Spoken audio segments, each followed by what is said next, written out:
Bonjour, j'ai le plaisir d'accueillir Anne Samac de la Cerda. Bonjour. Bienvenue, vous êtes la DAF de Weezings. Et Olivier Lefort, vous êtes associé chez Mazars. Alors juste, Madame de la Cerda, est-ce qu'on peut peut-être redire en quelques mots ce qu'est Weezings et en quelques chiffres aussi? Bien sûr, donc Weezings, c'est une entreprise qui a été créée il y a 6 ans et qui est l'inventeur de la balance, la première balance connectée. Balance Wi-Fi. Depuis, l'entreprise a développé d'autres produits comme un tracker d'activité, un tensiomètre connecté. C'est aussi 3 levées de fonds pour plus de 35 millions de dollars, 3 sites sur Paris, Hong Kong et Boston, aux États-Unis, où Weezings réalise 50% de son chiffre d'affaires. Voilà, et puis c'est aussi une vingtaine de prix à l'innovation depuis 5 ans. Alors ça veut dire quoi être DAF dans une entreprise comme celle-ci, très innovante, une entreprise de nouvelle génération?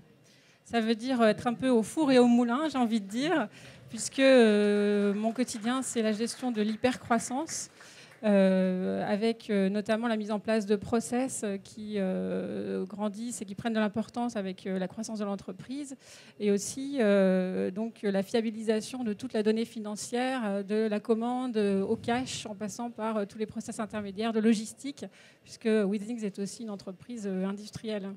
Du coup, c'est des nouvelles fonctions ou c'est finalement une adaptation de votre métier? Je dirais que chez Weezings, c'était une création, donc ce sont des nouvelles fonctions qui interviennent à un moment où l'entreprise passe un cap dans la taille d'entreprise. Justement, Monsieur Lefort, comment le DAF accompagne la transformation de l'entreprise? Bon, là, c'est encore différent, mais plus globalement. Effectivement, aujourd'hui, le rôle du DAF est primordial au sein des nouvelles structures, c'est-à-dire que sa conduite de projet va l'amener à avoir un rôle transversal, c'est-à-dire qu'il va toucher toutes les fonctions de l'entreprise, que ce soit des fonctions RH, des fonctions SI. Toutes ces fonctions vont impacter la conduite de changement. Cette conduite du changement va être orchestrée par le DAF quand le DAF ne la pilote pas lui-même. Et concrètement, ça se traduit comment? C'est-à-dire que vous êtes intégré au board, comment ça se passe au quotidien?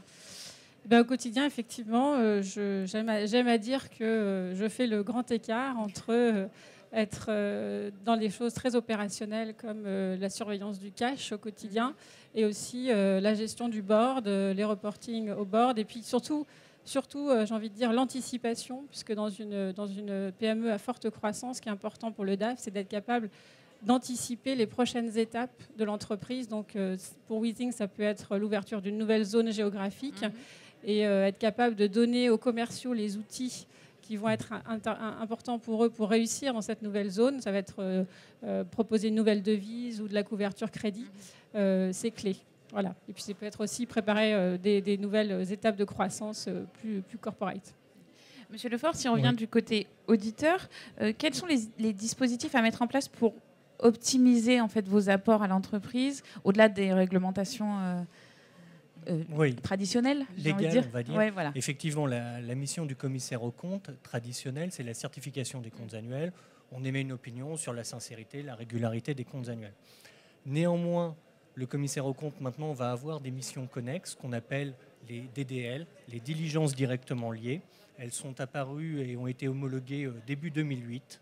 Notamment, elles sont au nombre de 7 aujourd'hui. 2 sont très importantes et montrent l'apport du commissaire aux comptes et on va dire entre guillemets la valeur ajoutée du commissaire aux comptes par rapport à une entreprise contrôlée. Ce sont les DDL d'acquisition et les DDL de cession.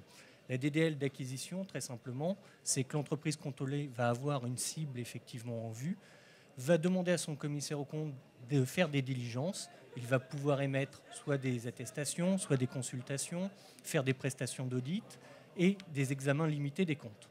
Alors ça a des conséquences très pratiques, effectivement, au niveau de l'entreprise contrôlée, puisque le commissaire aux comptes, et nous, ça nous est arrivé récemment dans le cadre d'un examen limité, nous avons détecté des ajustements sur les stocks à hauteur d'1 million d'euros. Nous avons communiqué cette information à nos clients, et ce qui a permis à notre client d'ajuster le prix d'acquisition d'autant, effectivement, à la baisse dans le cas présent.